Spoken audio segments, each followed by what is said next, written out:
Yung dito na naman tayo sa ating baratang kulungan. So what's up mga kamukha? Ayan o, magandang panahon ngayon. Ayan o, kakakit lang natin dito sa ating baratang kulungan. Alas 10 pasado na at may tropa na naman na nagreklamo, naninita. O baka suggestion niya lang naman yun. Dapat daw hindi pa bago-bago yung oras ng pagpapatoka at pagpaparonda ng mga jet fighter natin para daw hindi manibago. Nakaw tropa, galing na ako sa ganyang suggestion mo, yung mga ganyang style, yung pirme yung oras ng pakain at paronda. Galing na ako sa ganyan, parehas lang kainatan yan, parehas lang ding gulong. Pwede yan, kahit na paiba-iba Ano mo gagawa natin alagang tamad nga ako. Minsan alas 9 ko umakyat dito. Ngayon ang gagawin ko, alas 10 ako nagising, di ba? Alam naman ako pa mag-adjust dito sa mga jet fighter natin. Gaganda ng kondisyon Walang kaso yan, kahit alas 12 pa, alas 11 pa, pakainin itong mga to. Kung gugulong, kung mananalo. Lalakas niya, no?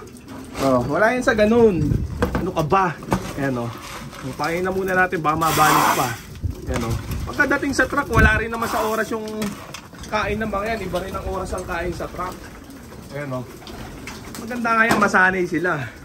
Na maski anong oras sa umaga, nakain at naronda sila. Sa hapon, consistent naman. 4:30 alas 5 ang kain nila. Ganun. Pero sa umaga, kung anong oras lang ako magising kasi nga ayokong pahirapan ng pag-iibon gaya ng mga ginagawa ng karamihan. Ayan, gusto ko ako nasusunod, oras ko nasusunod. O diba? Sarap ng tulog to. Nagising ako alas 10. Umakyat ako dito mga 10:20. Ayan ito. Pina-vlog natin ngayon, 10:20 na. O diba? Ngayon lang sila kakain. Tapos after nila kumain ng matinding chita nila, Racer Mix Wingmaster, paparondahin naman natin sila.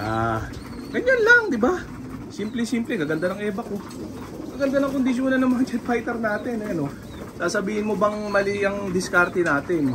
Tama yan. Hindi pa pagod. Di ba? O yung iba nga dyan, consistent yung paggising nila. Nagigising yung mga yan, alas 6 pa. Magpaparonda, consistent. Kulang isang taon na ganun ang ginagawa nila sa mga panlaban nila. O alas 6, paparonda. O pag-uwi ng ibon, papakainin. Puyat-puyat, di ba? Tapos training, ubos. Hindi man lang naka-derby. O hindi ko nilalata, pero maraming ganun. Maraming nangyaring ganun. So ibig sabihin, wala yun sa ganun, di ba? O, nasa yan, nasa timing yan. Di ba? Ako kita nyo, lalo na't ngayon wala pa namang training at karera. Petics mode lang muna tayo. Yeah? Pero pagdating ng training at karera, ganyan pa rin ang gagawin ko. Kung anong oras ako magising, doon lang sila kakain at roronda. Yan, ganyan lang diskarte ko sa mga jet fighter natin. Hindi ko pinahihirap yung buhay pag-iibong ko. Ayan kung mananalo yan, mananalo. Di ba? Di ba? Nakakasungkit-sungkit naman kahit papano, di ba?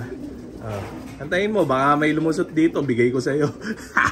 Ayan yung online ending natin, linggo ang laban. Ayan, kagabi, congrats dun sa mga nanalo. Ayan grabe yan. Kung meron ulit tayo latag, linggo laban. Marami pang slot ang available. Ayan pag message kayo sa FB page ko o kaya sa main account ko sa FB ha.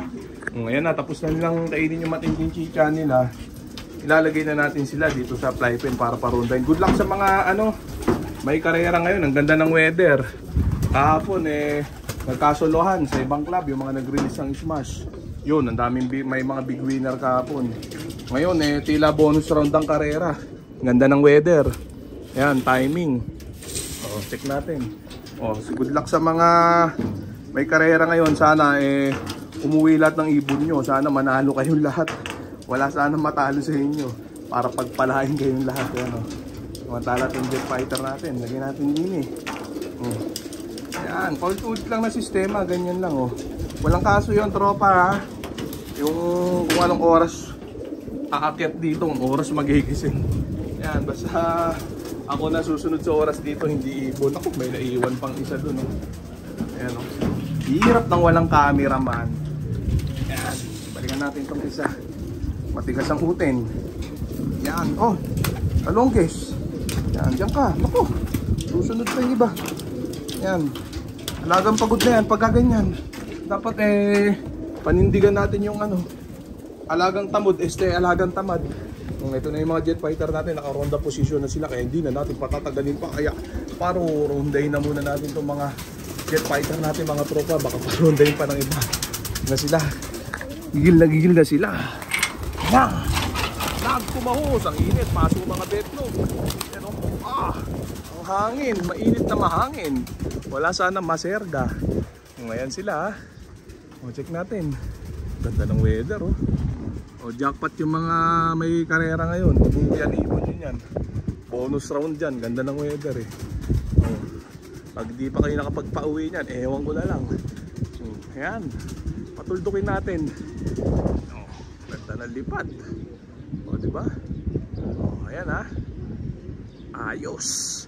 O, tanong lang mga tropa, comment nyo lang yung mga malulupit yung tanong at sasagutin natin yan ng malulupit na sagot. Ayan ha. Kita nyo naman, pati mga tanong ng mga basher at semi-basher natin, sinasagot natin, di ba? Yung mga tanong nyo, sasagutin natin lahat yan. Yan. Grabe, mataas na yan, no? Zoom out. Kala nyo, mababa, no? Ayan, no? Zoom in. Zoom out, taas, di ba? Nakakasilaw dito, nakakapaso pa ng betlog. Ganda ng weather, eh. Yan, ganyan lang technique mga tropa. Kita nyo, kahit mainit ang weather, kahit tanghali na, maganda pa rin umikot yung mga jet fighter natin. Kaso, sobrang init na. Hindi ko na kaya din eh. Ayan ha. Yan ang setup natin. Tapos yan kakayasin ko lang itong mga to. Diba? Ito na pinaka matrabaho dito, magkayas. Yan ang pinakaayaw ko sa lahat. Yan, magkayas. Pero itong ano natin, hindi ko kinakayas to ha. Yang sapuan ng ipot, walang kayasan yan. Tapos ito hindi ko inuhugasan to, itong feeder. Tanyo, marungis, di ba? Sinasama ko lang yan sa pagkayas pag may mga dumi-dumi. Ganyan lang, parang sa sahig lang yan. Di ba? Simple-simple. Once a day lang ang kayas ko nito, tuwing umaga lang. Sa hapon, hindi na. Konti lang naman ini-ebak nila maghapon. Ang maraming ebak sa gabi. Yan, magdamagang ebak nila yan sa gabi. Diba? Simple-simple. Tapos yan, ganyan lang. Low maintenance to. Pag dumi ng ibon din diretso sa pinakababa. Yung dumi ng stock bird loop sama na sa sa pagbombit. Naka-tiles kasi yung babang yan. Yan, diretso bombit na yon. Naka-downspout yan. Check natin. Wala na yung mga jet fighter natin.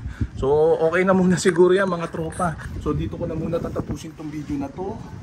Shoutout sa may hinang nilalang. Okay na ha?